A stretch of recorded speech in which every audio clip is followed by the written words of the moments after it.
Hello everyone. In this video, we will solve one math problem. The question is, suppose that a polynomial of the form that is shown here has no real roots. What is the maximum possible number of coefficients of -1 in P?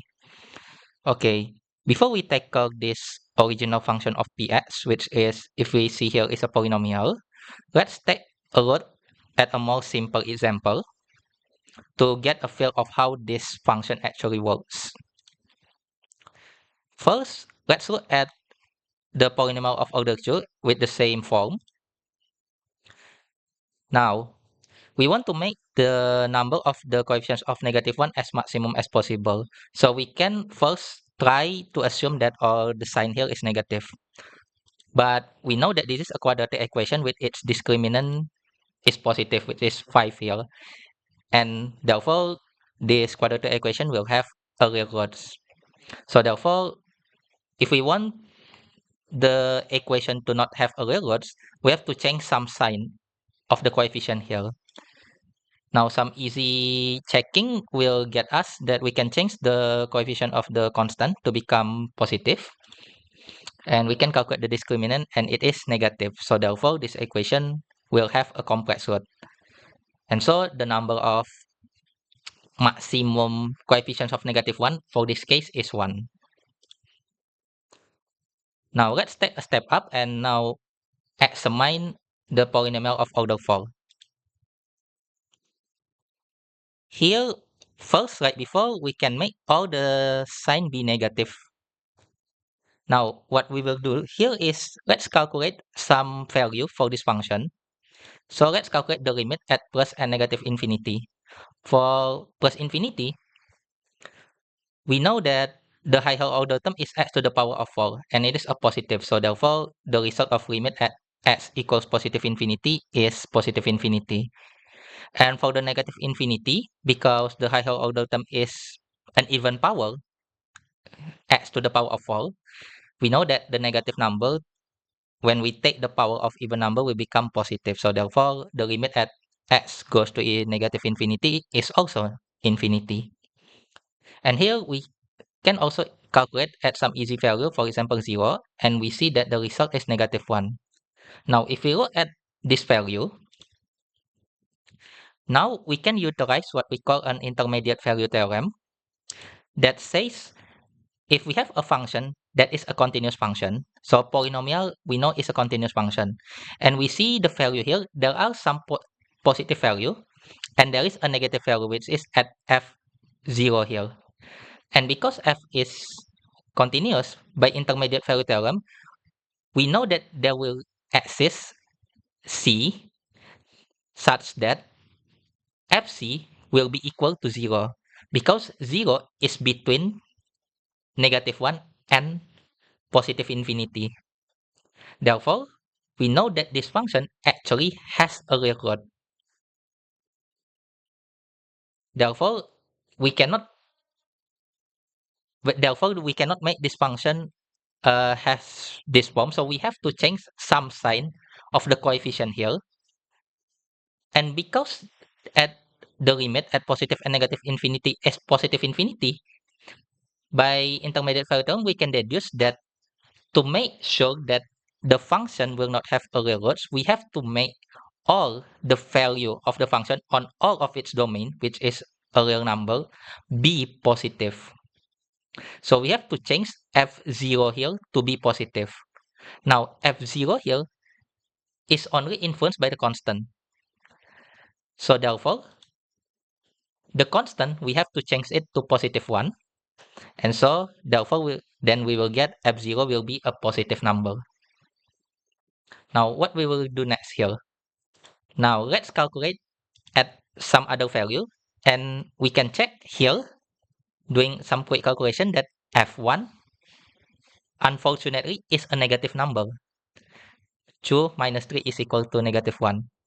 So we have also to change some sign again to make sure that f1 will become positive. Now we see that in this polynomial we have 5 terms from x to the power of 4 to 1. Now to make sure that we have the maximum number of coefficients of -1, we have to make the number of the negative coefficient the maximum is 2. So the positive will have 3 coefficients. So therefore, we will get that f1 will be 3 minus 2, which is 1. So now here, because we have the positive coefficient x to the power of n1, and we need one other coefficient to become positive, we have to change one sign between x to the power of 3, x to the power of 2, or x. Now, which one we change here? Now, here I will change the sign of x squared. And we will show later that this function will work. What I mean is this function will not have a real roots. But for now, we can check that this function, if we calculate at the x equals 1, it will result in value of 1. Now, let's use this function and check why this function. We will show that this function will not have a real roots. So here, let's use some inequality. So for n is even, and also if x is greater or equal to 1 or x is less or equal to 0, this implies that x to the power of n will be greater or equal to x to the power of n minus 1. And then we can manipulate it to become like this form. And then we can use this to prove that this polynomial will be greater than 0. So we group each of the term here, one 2 by 2 here, x to the power of 4 with x to the power of 3 and x to the power 2 with x.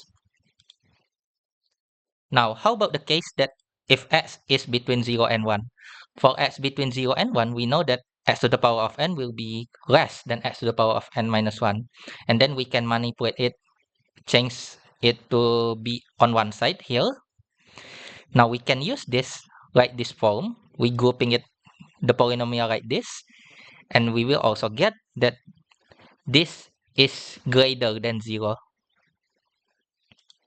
So therefore, this function will be greater than 0 for all x in the domain of real.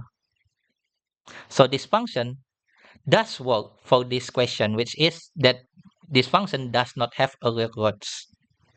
Now, we will extend this logic. We can extend this logic to a more higher order polynomial. So let's move to our original function, which is a polynomial of order 2010. So first, because we want to make sure that the value of 0 have to be positive, now we have to change the constant to be positive. And then we also want to make sure that the value at 1 is also positive. Now, we know that this function have 211 terms. The maximum number of negative coefficient of -1 in P that we can make is 105. So the positive will be the remaining 106 term. So we will get P1 will be 106 minus 105, which is 1, which is positive. Now, which sign that we change? Now, we use the same logic as before.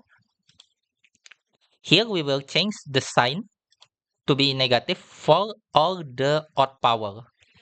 For the even power, we make it positive coefficient. And like before, using the same method, we can prove that this function actually is positive for all domain of real. So therefore, we get that the maximum possible number of coefficients of -1 in P is 1005. That is the solution. Thanks for watching.